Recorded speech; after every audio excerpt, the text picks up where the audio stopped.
Wilayah Sumatera bagian utara dilanda bencana banjir dan longsor hingga sepekan pasca bencana. Masih ada wilayah atau daerah yang terisolasi sehingga warganya belum menerima bantuan dari pemerintah. Sejumlah kepala daerah menyatakan tidak sanggup menangani dampak bencana banjir dan longsor yang melanda wilayah Sumatera ini. Beberapa kepala daerah meminta agar bencana banjir dan longsor di Sumatera Utara, Sumatera Barat, dan Aceh ditetapkan sebagai bencana nasional. Kalau di Kabupaten Nagan Raya Aceh, itu kita ada 5 orang yang sekarang masih hilang. 5 orang yang masih hilang. Dan ada 4 kecamatan yang terdampak. Yang paling parah 1 kecamatan lagi itu masih terisolir sekarang. Kecamatan Betung, Atu, Banggalang ya. Sudah 3 hari yang lalu menandatangani surat tidak sanggup dari segi anggaran menangani banjir ini, Bu. Saya sudah teken, sudah tanda tangani. Jadi oleh karenanya mungkin sama juga dengan daerah-daerah lain di Aceh, dengan kondisi kami yang sangat terbatas, maka kami mohon uluran tangan dari pemerintah pusat maupun dari pemerintah Provinsi Aceh untuk segera membantu penanganan banjir ini, Bu, termasuk pasca banjir nantinya. Kalau menurut kami bermohon kepada Bapak Presiden supaya bencana besar ini dapat ditetapkan sebagai status bencana nasional. Itu memang benar barangkali apa yang disampaikan oleh Bapak dari BNPB, tapi khusus untuk Kabupaten Nagan Raya sampai saat ini itu belum ada bantuan dari pemerintah pusat yang kami terima, Pak. Jadi oleh karenanya saya kira dengan penetapan status bencana nasional ini, maka penanganan akan lebih cepat. Dan kami memang sudah kewalahan sekali dengan kemampuan daerah, sebagaimana tadi kita sudah menandatangani ketidakmampuan daerah. Untuk pemulihan tentu nanti akan kita lihat nanti ada perumahan ya, nanti ada perumahan, kemudian ada infrastruktur, kemudian juga ada areal pertanian, ya tentu ini butuh waktu yang cukup panjang. Nanti belum ini akan menjadi pembicaraan kita nanti, termasuk juga nanti dukungan anggaran, karena dengan efisiensi ya yang terjadi 2026 ya, nah tentu ini akan ada hambatan-hambatan tentunya. Itu bagaimana mendorong bencana ini bencana nasional. BNPB menjelaskan penetapan status bencana nasional dilakukan berjenjang. Bila sampai level pemerintah provinsi sudah tidak sanggup menangani bencana, baru akan dikaji penetapan status bencana nasional. Penetapan status bencana nasional itu adalah sebetulnya kita bicara tentang sumber daya. Ketika level pertama, level kabupaten kota sudah tidak mampu, mereka akan bicara dan dinaikkan ke level provinsi.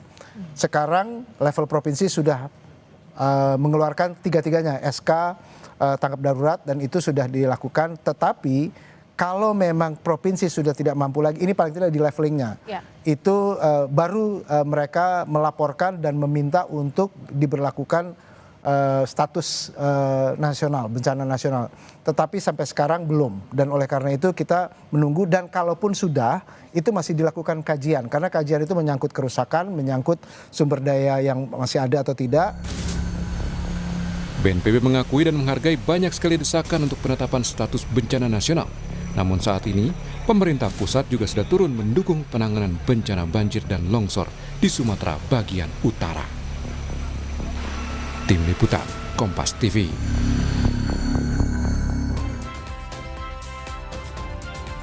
Sejumlah kepala daerah di Sumatera bagian utara menyatakan tak sanggup menangani dampak bencana banjir dan longsor dan mendorong penetapan status bencana nasional. Akankah pemerintah pusat mengabulkan? Sepenting apa dampaknya dalam mempercepat proses penanganan bencana? Kita ulas bersama narasumber. Ada Gubernur Sumatera Barat Mahyeldi Ansarullah. Selamat pagi Pak Gubernur, Assalamualaikum. Waalaikumsalam warahmatullahi wabarakatuh. Selamat pagi. Terima kasih Pak Gubernur sudah bergabung di Dialog Sapa Indonesia Pagi, dan juga bersama kita Bupati Aceh Tengah Halili Yoga. Selamat pagi Pak Bupati, Assalamualaikum. Waalaikumsalam warahmatullahi wabarakatuh, Aceh Tengah. Dan juga Melva Harahap, Manajer Penanganan dan Pencegahan Bencana Ekologis Walhi. Selamat pagi Mbak Melva. Assalamualaikum Pak. Terima kasih sudah bergabung Bapak Ibu di Dialog Sapa Indonesia Pagi pada hari ini. Saya ke Bapak Gubernur Sumatera Barat. Pak Gub, bagaimana Anda melihat update sampai saat ini di Sumatera Barat sendiri? Seperti apa? Apakah memang sampai saat ini dengan kondisi 9 hari ya Pak ya, proses evakuasi berjalan, terus juga bagaimana proses untuk masuk ke daerah terisolasi juga dilakukan? Apakah masih ada Pak di Gubernur di wilayah Sumatera Barat yang masih terisolasi sampai saat ini belum bisa dimasuki? Ya, ada memang beberapa daerah yang memang sangat-sangat di pinggir kota sekali, yang memang belum tersentuh. Di antaranya adalah di daerah pesisir selatan, kemudian juga di daerah Kabupaten Agam. Dan mudah-mudahan dari relawan yang kita kerahkan itu akan bisa masuki lokasi tersebut. Dan terutama sekali adalah dalam rangka untuk backup untuk permakanan untuk warga kita tersebut. Dan kemudian juga ada beberapa akses jembatan yang patah, kemudian juga tanah jalan yang longsor, terban, sehingga memang itu tidak bisa diakses. Walaupun demikian secara bertahap kita berkoordinasi dengan kabupaten kota, kemudian juga balai jalan, dan kemudian juga sungai dan lainnya. Dan kemudian didukung dengan Forkopimda, karena memang kita alhamdulillah dukungan dari Forkopimda luar biasa, dari Pangdam, dari Polda, dan semuanya bergerak. Dan sehingga kita sudah punya posko terpadu dalam rangka untuk menyikapi ini semuanya. Dan dalam secara bertahap kita akses yang belum terbangun itu bisa dilewati oleh sepeda motor, kemudian setelah itu nanti mobil pribadi, dan kemudian mobil besar. Itu secara bertahap yang akan kita laksanakan. Ya. Dan mudah-mudahan hari ini akan ada perkembangan lebih baik. Oke, Pak Gub, dari daerah-daerah yang Anda sebutkan tadi, ini praktis tidak bisa dilewati ya? Maksudnya untuk daerah terisolir ini belum dapat bantuan sama sekali atau bagaimana? Sudah jelas kalau seandainya akses belum terbangun, karena memang masyarakat di Sumatera Barat ini, terutama sekali di kabupaten kota ini kan tersebar dan mengelompok. Seperti Pasaman Barat itu di daerah pantai. Kemudian daerah pantai mungkin sungainya terputus. Kemudian jaraknya juga cukup jauh. Maka oleh sebab itu ini belum tercover secara maksimal.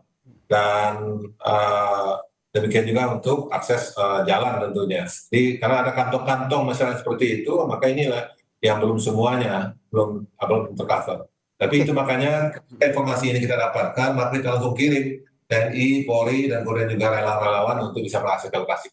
Oke, lantas bagaimana cara bertahan hidup masyarakat yang masih terisolir ini, Pak? Apalagi kalau misalkan mungkin saja bantuan belum masuk, belum dirasakan oleh mereka. Ya, tentu itu suatu permasalahan yang mereka hadapi pada saat ini. Dan juga ketersediaan tentang air ya, air bersih, air minum ini juga menjadi tantangan juga bagi kita. Termasuk di Kota Padang sendiri, itu ketersediaan air, itu suatu hal yang mesti kita segerakan. Itu makanya kita melibatkan banyak pihak untuk hal ini semuanya. Dan ketika ada informasi-informasi seperti itu, kan sekarang ini ada mungkin mereka punya akses informasi melalui media. Nah, kita langsung turunkan lokasi tersebut untuk bisa diakses, dan kemudian sehingga apa yang mereka perlukan bisa terbantu. Dan alhamdulillah juga bantuan ini juga diberikan juga melalui helikopter yang diterbangkan dari Kota Padang, dari BIM lokasi tersebut. Oke, saya ke Pak Bupati Aceh Tengah. Pak Bub, apakah ini permasalahan yang sama juga melihat seperti di Sumatera Barat ini? Bahwa di Aceh Tengah juga masih ada kecamatan dan juga desa yang sampai saat ini masih terisolir. Terima kasih. Selamat pagi untuk semua yang mendengarkan kami dari daerah dataran tinggi Gayo. Untuk Aceh Tengah ini memang sampai hari ini kemarin 87 desa terisolir yang belum tersentuh. Tapi hari ini bertambah, semalam ada longsor satu kecamatan, ini cukup parah, cukup berat, bertambah menjadi 104 desa yang belum. Ini belum ada 104 terdampak. Desa yang terisolir sampai saat ini? Bertambah kemarin, yang sebelumnya 87, nah sekarang bertambah lagi. Karena baru terjadi longsor yang cukup berat di satu kecamatan. Sehingga hari ini kita melihat sulit sekali kita mendapatkan akses karena jembatan longsor. Dan alhamdulillah beberapa waktu yang lalu kemarin juga ada bantuan lewat pesawat, helikopter, ini membantu beberapa desa. Karena mereka sudah sampai hari ini ada sebagian memasak pisang untuk makanan sehari-hari. Dan itu disuarakan. Ada sebagian dapat jalan kaki, tapi itu dia tempuh 2 hari karena jauh sekali. Tapi itu medannya cukup berat. Dan ini yang membuat kita, daerah kita cukup berat. Yang kemudian daerah Aceh Tengah ini kan aksesnya putus semua, tidak ada hubungan lewat darat, tidak ada, hanya satu-satunya jalan udara. Yang selanjutnya listrik mati, kemudian Telkomsel juga mati, jadi semuanya lumpuh. Nah, sehingga kemarin juga terjadi juga aksi dari masyarakat ke kantor bupati, ribuan masyarakat hadir karena ada sebagian tidak ada beras lagi, BBM.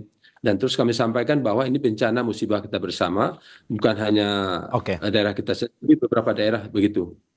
Oke Pak, di luar bayangan 80 menjadi 100 desa. Kalau kita lihat tadi Anda bilang ada yang bertahan dengan makan pisang dan segala macam seadanya karena aksesnya terputus, Ya. terisolir. Bagaimana cara bertahan hidup? Berapa lama prediksi Anda jika bantuan belum masuk lagi Pak sampai saat ini? Ini waktunya kita mau masukkan alat berat terbatas, BBM juga tidak ada lagi. Maka ini selain daripada kehadiran pemerintah pusat Ya. atau provinsi, ini kami tidak bisa memprediksi.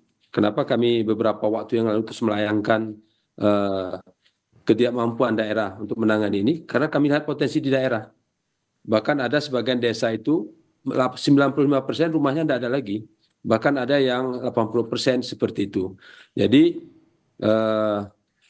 kita mengharap memang Pak Presiden juga berat tugasnya. Oke. Pak BPNPB juga berat, tapi mungkin dengan keberadaan dengan ketidakmampuan di beberapa daerah, ini kan menjadi atensi bahwa daerah ini perlu dibantu secara terus-menerus. Oke Pak Bub, daerah ini perlu dibantu secara terus-menerus. Apakah ini kita buka-bukaan saja Pak ya? Ini yang membuat Anda pada akhirnya meminta untuk ditetapkan sebagai bencana nasional. Ya, ini salah satu fakta di lapangan. Kalau ini ditangani oleh kabupaten, tentu ini tidak mungkin. Itu tidak mungkin terjadi. Mungkin provinsi juga tidak sanggup, karena begitu besar. Menurut Anda provinsi juga tidak sanggup Pak? Kalau melihat potensi seperti ini, karena karena kita jalan ke ruas menuju daerah kita kan sulit sekali. Dan kalau ini tidak terbantu dalam waktu 4 hari ke depan, ini nggak tahu lagi masyarakat nanti mereka nanti apakah nanti dapat beras. Ya. Kalau gas kita tidak pikir lagi, BBM juga tidak pikir lagi, yang penting ada beras saja bisa makan sudah cukup. Oke. Karena aksesnya. Ya. Pak Bub, apa yang Anda bayangkan? Apa yang Anda bayangkan jika pada akhirnya ini tidak ditetapkan sebagai bencana nasional, tapi masih berharap sumber dari pemerintah provinsi untuk menembus atau memberikan bantuan kepada mereka yang daerah terisolir? Apa yang Anda bayangkan? Saya membayangkan kan kalau masyarakat kita nanti tidak makan, terus mereka tidak ada obat-obatan, kesehatan, dan semua kebutuhan mereka tidak terpenuhi, bukan saya saja yang membayangkan, mungkin Mas juga bisa membayangkan bahwa begitu berat. Ini rasa kemanusiaan kita. Tapi upaya ini kami melihat beberapa waktu yang lalu ini atensi dari pemerintah pusat cukup bagus untuk mengirimkan bantuan. Nah, kalau lewat udara kita akui memang ini kan terbatas seberapa banyak yang dapat dikirimkan ke daerah kita. Tetapi solusinya sudah mulai semakin hari ada. Tapi ini tidak totalitas, hanya sebagian. Dan alhamdulillah kemarin ada daerah yang terpencil yang desanya habis ada 4 desa, tapi kemarin dapat bantuan melalui helikopter dan itu bahagia sekali kami. Daerah kami bahagia dan mereka ucapkan terima kasih kepada Bapak Presiden yang telah membantu daerah ini. Ya. Tapi untuk hari ini yang terimbas. Masalahnya sekarang yang tidak terimbas juga bermasalah hari ini. Ya. Masyarakat yang tidak terimbas juga bermasalah karena tidak ada lagi stok bahan makanan. Dan ini mungkin ini yang harus segera dilakukan oleh baik pemerintah provinsi dan pusat. Oke Pak Bub. Saya ke Pak Gubernur Sumatera Barat. Pak Gub, apakah apa yang menjadi kendala dan juga situasi di Aceh Tengah ini juga Anda rasakan di Sumatera Barat? Ya jelas tentunya bahwa saya kesusahan dirasakan oleh teman-teman kami di kabupaten kota, provinsi Sumatera Utara dan kemudian juga Aceh. Termasuk juga dialami oleh sebagian masyarakat kita di Kota Padang, Sumatera Barat, untuk kami dan juga kota-kota yang lain. Tentu ini memang harus menjadi semangat kebersamaan kita apalagi dalam rangka untuk rehabilitasi nantinya. Untuk sekarang aja mungkin ada yang mengalami kesusahan. Itu saya kira ini perlu kajian Oke. pertimbangan Oke, Pak Gub. untuk hal lebih strategis ke depan. Oke, Pak Gub, sama seperti Pak Bupati tadi, kita juga yang mau buka-bukaan juga di sini terkait dengan penanganan selama ini. Provinsi masih sanggupkah atau harus bencana nasional sebenarnya? Berbicara kita masalah kesanggupan, untuk masalah anggaran, kita Sumatera Barat juga sangat terbatas karena 2,6 triliun tahun 2026 ini anggaran kita yang di efisiensi. Jelas kita nggak mampu untuk membangun infrastruktur, apalagi kerusakan kita ini tidak kurang daripada 4 triliun di Sumatera Barat. Kalau itu semuanya pertanian, kemudian juga meninggal, dan kemudian juga beberapa akses-akses yang terputus, longsoran dan semuanya. Jadi kaitan infrastruktur saya kira ini memang sudah yang berat bagi kita, dan sehingga memang, dan termasuk juga kaitan dengan beberapa kebijakan-kebijakan dari masalah kehutanan. Ini kan juga perlu perencanaan secara lebih komprehensif untuk kedepannya. Karena memang ada, kita lihat dari segi peraturan seperti ada mudahnya masyarakat pengguna hak atas tanah untuk bekerja sama dengan pihak ketiga tanpa seizin daripada kita di daerah, gitu kan. Nah, ini adalah yang sempat juga kita protes waktu itu ke kementerian, bahwa ini memang dipertimbangkan, dan ini kan salah satu penyebab tidak terkendalinya penggunaan dan lahan-lahan yang ada di daerah kita ini. Oke, saya ke Mbak Melva. Mbak Melva, bagaimana Anda melihat bahwa Provinsi Sumatera Barat untuk infrastruktur anggaran pun kesulitan, apalagi di Aceh Tengah yang tadi juga sudah bilang bahwa banyak terisolir. Perlukah sebenarnya bencana nasional saat ini juga? Mbak Melva, Anda bisa mendengar suara saya? Sepertinya ada permasalahan komunikasi. Saya kembali ke Gubernur Sumatera Barat, Pak Mahyildi. Pak Gub, hingga saat ini, oke, Anda tadi menyatakan bahwa secara anggaran tidak sanggup. Apakah ini bagian atau kata lain dari harus nasional yang ambil alih sebenarnya untuk termasuk anggaran ini? Ya, saya kira mau tidak mau harus ada dukungan dari pusat. Itu makanya saya sudah mengirim surat kepada Pak Presiden dan juga kepada kementerian untuk mengembalikan anggaran yang kemarin di efisiensi. Ya, karena apa? Karena itu saat sekarang sangat dibutuhkan, termasuk juga dalam tanggap darurat yang ada sekarang ini. Nah, dalam hal ini dukungan dari beberapa pusat sangat kita harapkan, dan termasuk juga adalah dalam hal perencanaan kawasan, ya, yang kita tidak tutup mata, ya, bahwasanya di muara-muara sungai, dan kemudian juga kebetulan kita di danau Singkara yang kita lihat sekarang ini banyak potongan-potongan kayu dalam hal ini. Nah, ini kan adalah di antara satu fakta bahwasanya masalah hutan kita ini perlu kita kendalikan secara lebih baik, dan perlu terencana, dan perlu ada ketegasan. Dan kemarin pun kami juga dengan anggota DPR RI Pak Andre Rosiade, dan kemudian juga dengan para Masaleh, kemudian Bu Nevi, dan kemudian juga beberapa anggota DPR RI yang lainnya, dan juga mendiskusikan ini perlu langkah-langkah secara bersama-sama dalam hal untuk mengantisipasi untuk ke depannya. Oke, saya ke Mbak Melva, sepertinya sudah terhubung kembali bersama kita. Mbak Melva? Ya. Oke, Mbak Melva, perlukah ini ditetapkan statusnya sebagai bencana nasional? Melihat kita ada cerita tadi, Provinsi Sumatera Barat dan juga Kabupaten Aceh Tengah. Iya, Mas, selamat pagi Pak Gubernur dan Pak Bupati. Saya turut berduka cita atas apa yang dialami oleh teman sahabat kita yang ada di 3 provinsi tersebut. Untuk menjawab pertanyaan dari Mas Mario itu, pemerintah daerah saja sudah mengatakan demikian gitu. Jadi rasanya penting untuk jadi pertimbangan ketika bencana ini kita naikkan statusnya sebagai bencana nasional. Concernnya Walhi adalah kita melihat bencana di 3 provinsi ini bukan serta-merta bencana alam, tapi memang kita menyebutnya sebagai bencana ekologis. Karena selain memang tata kelola yang tidak berpihak terhadap lingkungan hidup begitu, tapi ini juga kita melihat ada kegagalan dan tidak baiknya kita melihat alam, sehingga yang kita rasakan saat ini kolaps pranata kehidupan. Dan itu disampaikan sama Bapak Gubernur Sumatera Barat dan Bapak Bupati Aceh Tengah, dan kita melihat sedemikian rupa begitu ya, yang disampaikan oleh teman-teman media juga apa yang terjadi di sana. Akses jalan terputus, komunikasi terputus begitu ya. Apa namanya, belum lagi kemudian ada yang masih bertambah jumlahnya dari hari ke hari.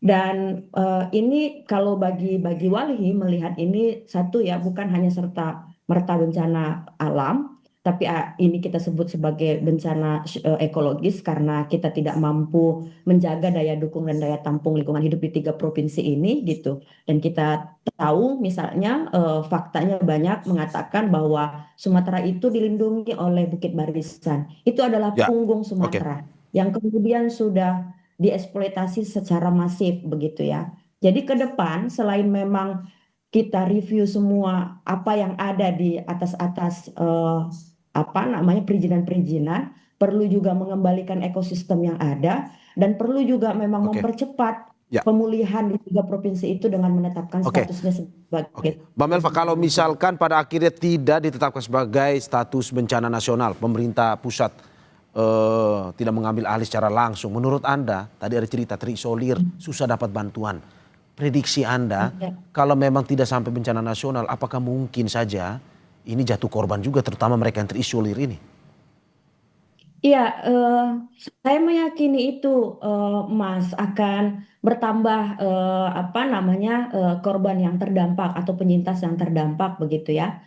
Karena misalnya sampai hari ke-6 dan ke-7, Pak Bupati dan Pak Gubernur juga mengatakan ada masih daerah-daerah yang belum tersentuh begitu. Itu satu. Dan di Undang-Undang 27 tahun 2000 apa Undang-Undang 24 tahun 2007 tentang kebencanaan, kan negara harus menjamin hak hidup dan hak dasarnya warga negaranya ketika terjadi bencana. Bahkan sebelum terjadi bencana harus dilindungi dari apa namanya, resiko-resiko apa yang terjadi ketika bencana. Oke. Tapi fakta yang hari ini itu enggak terpenuhi secara hak dasar dan hak hidupnya. Jadi menurut kita ini nggak perlu lagi jadi perdebatan antara pemerintah daerah, pemerintah nasional, perlu memang mengambil sikap Oke. cepat. Oke. Itu sebenarnya untuk melancarkan distribusi bantuan dulu, Mas. Kita fokus ke humanitariannya. Di luar perizinan-perizinan ada industri eksploitatif di atasnya ya. Yang kedua ini untuk jangka panjang, apa namanya, pemulihan jangka panjangnya kan perlu juga memperbaiki jalan. Misalnya Aceh sangat bergantung dengan Sumatera Utara untuk kebutuhan pokok gitu. Jadi memang harus itu diperbaiki dengan cepat dan dengan mengatakan ini sebagai Oke. bencana Oke. nasional ini menuntut tanggung jawab negara Ya. begitu ya.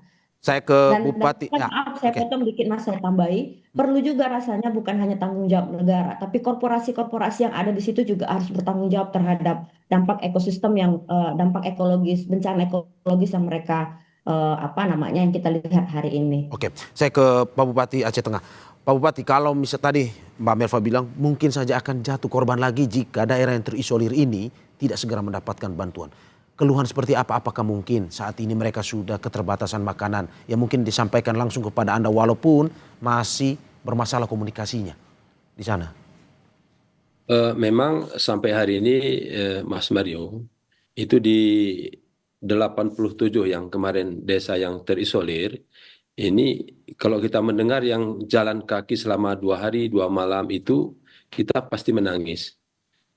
Kita tidak lagi berbicara status nasional, tapi berbicara secara manusianya. Bagaimana saudara kita, sahabat kita hari ini yang tidak dapat akses makan, akses jalan juga tidak ada, listrik juga tidak ada, semuanya tidak ada. Mereka butuh obat juga tidak bisa kita bantu. Nah ini tentu kan penting.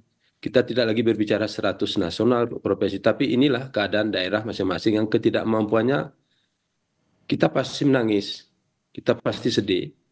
Karena ini kan butuh kebijakan yang objektif secara manusia. Tetapi kami terus berupaya secara kabupaten, tapi kebatas kemampuan kabupaten ini kan sangat terbatas.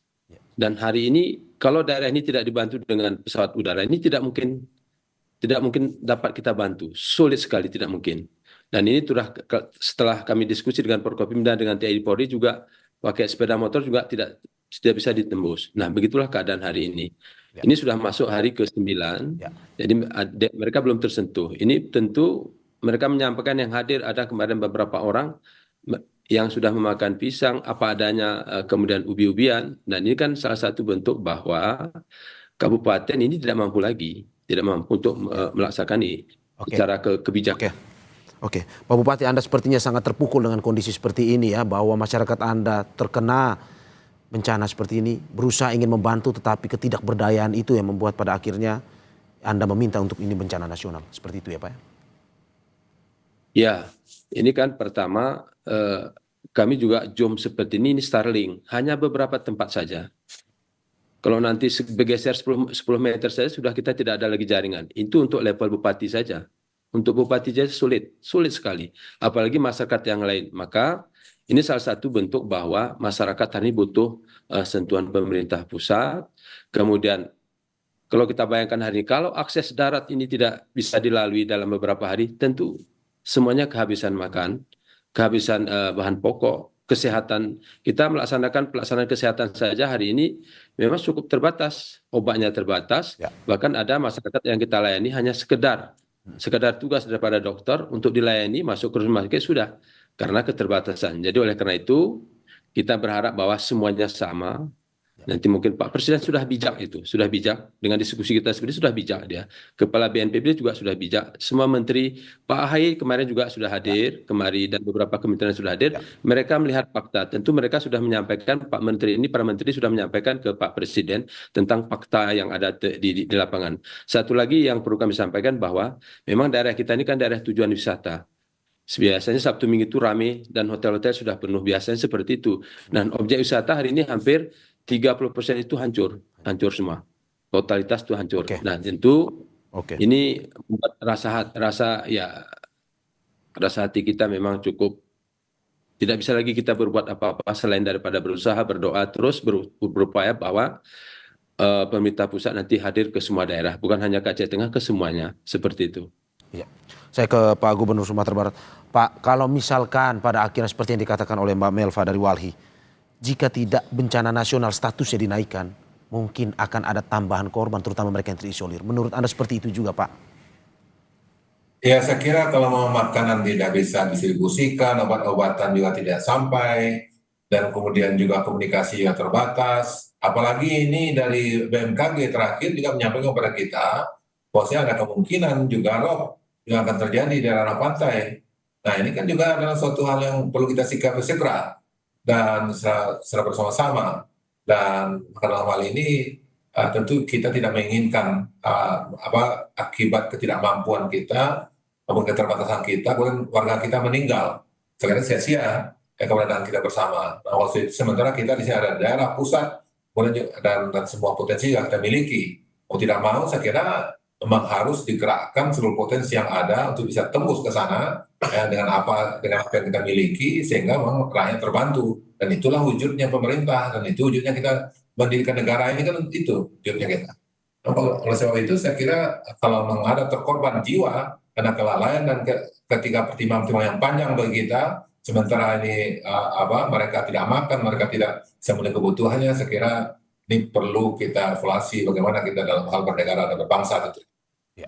Pak Gubernur, berarti menurut Anda segera ditetapkan sebagai bencana nasional, tidak perlu menunggu jatuh korban, seperti itu ya Pak ya? Harusnya begitu. Ya. Oke, Mbak Melva, bagaimana Anda melihat bahwa ini, seperti Anda katakan tadi, jatuh korban tidak ingin dari para kepala daerah ini, bahwa status bencana nasional perlu disegerakan. Pemerintah pusat perlu ambil alih segera, bahwa masih ada daerah terisolir, iya, tapi untuk mengaksesnya pun sangat-sangat susah. Ya, Mas Mario, Bapak Bupati dan Bapak Gubernur, mohon izin. Sebenarnya kan bencana kali ini juga harus kita sikapi sebagai keputusan politik begitu. Karena apa yang kemudian didapat dari keputusan politik itu adalah respon cepat pengerahan semua tenaga, sarana prasarana yang dimiliki oleh negara begitu untuk memulihkan kehidupan, peranata kehidupan yang ada di 3 provinsi itu.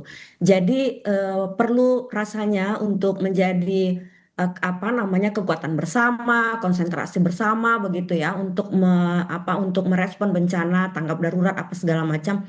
Sebenarnya ini masalah kemauan kalau menurut kita di organisasi masyarakat sipil Walhi dalam hal ini ya, bahwa ini momentum untuk mereview kembali bagaimana tata kelola kita dalam merespon bencana.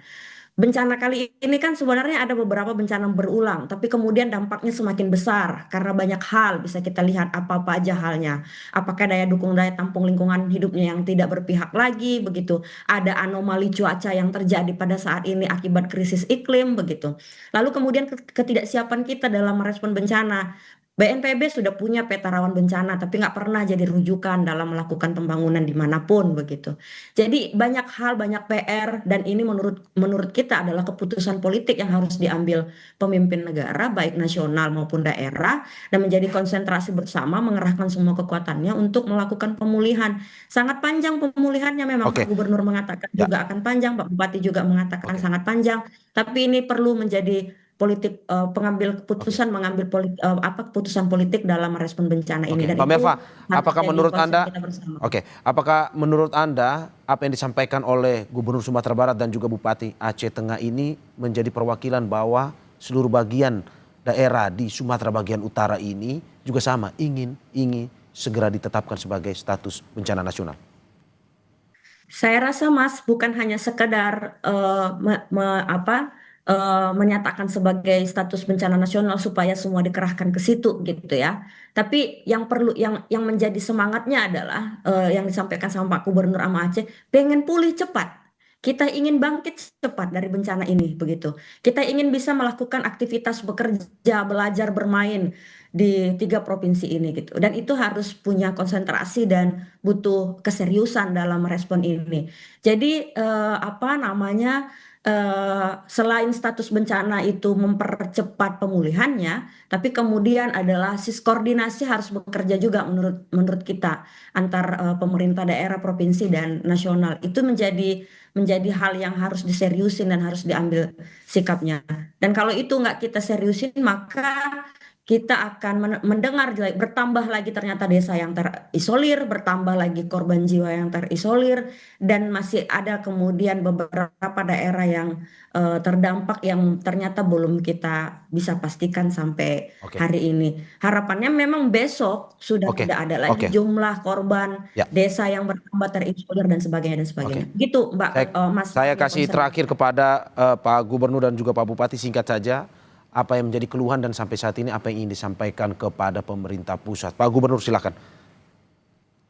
Yang pertama, karena efisiensi, maka kita perlu dukungan anggaran yang lebih maksimal lagi.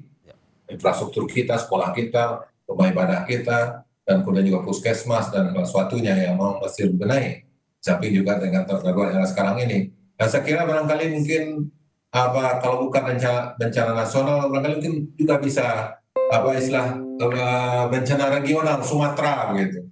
Sehingga memang barangkali mungkin ini juga menjadi langkah-langkah yang lebih konkret lagi untuk mengerahkan segala potensi yang dimiliki oleh pusat ataupun juga kita di Sumatera ini. Insya Allah mendengar cerita Pak Bupati tadi, maka kita juga akan bersinergi dan juga akan menggerakkan potensi-potensi yang kita miliki Sumatera untuk backup Aceh, Pak Bupati. Dan insya Allah juga kita akan juga perantau-perantau kita untuk bisa bersinergi merangka untuk melapangkan dan meringankan beban yang dihadapi oleh warga kita. Oke, Pak Bupati singkat saja, boleh apa yang ingin disampaikan? Pertama mungkin anggaran ya, anggaran untuk tanggap darurat ini perlu dipertimbangkan ditambah. Yang kedua, akses jalan darat ini. Ini penting sekali karena seberapa banyak pun ini bantuan cukup besar dari luar tapi tidak bisa disampaikan. Yang ketiga adalah maunya ada satu standby helikopter yang bisa membantu ke desa-desa yang terisolir. Karena kemudian hari ini bahan pangan, obat-obatan ini sangat mendesak. Mungkin itu yang sangat mendesak yang perlu kami sampaikan pada Bapak Presiden dan pada para menteri yang mendengarkan suara kami. Terima kasih. Oke. Ya, terima kasih Bapak dan juga apa yang disampaikan ini semoga bisa didengarkan oleh pemerintah pusat untuk nantinya bagaimana bersinergi dengan pemerintah daerah untuk cepatlah Pak. Ini selesaikan bencana, terutama memberikan bantuan kepada mereka yang terisolir yang sampai saat ini masih terus meminta uluran tangan kita semua. Terima kasih sekali lagi Gubernur Sumatera Barat Mahyildi Ansarullah atas apa yang disampaikan. Bupati Aceh Tengah Haili Yoga dan Melva Harahap, manajer penanganan dan pencegahan bencana ekologis Walhi. Kita berharap ini cepat selesai. Dari keluarga Kompas TV turut berduka atas kejadian ini. Terima kasih Bapak Ibu, sehat-sehat selalu. Terima kasih Pak Mario. Saudara jangan kemana-mana, Sapa Indonesia Pagi akan segera kembali dengan informasi lainnya.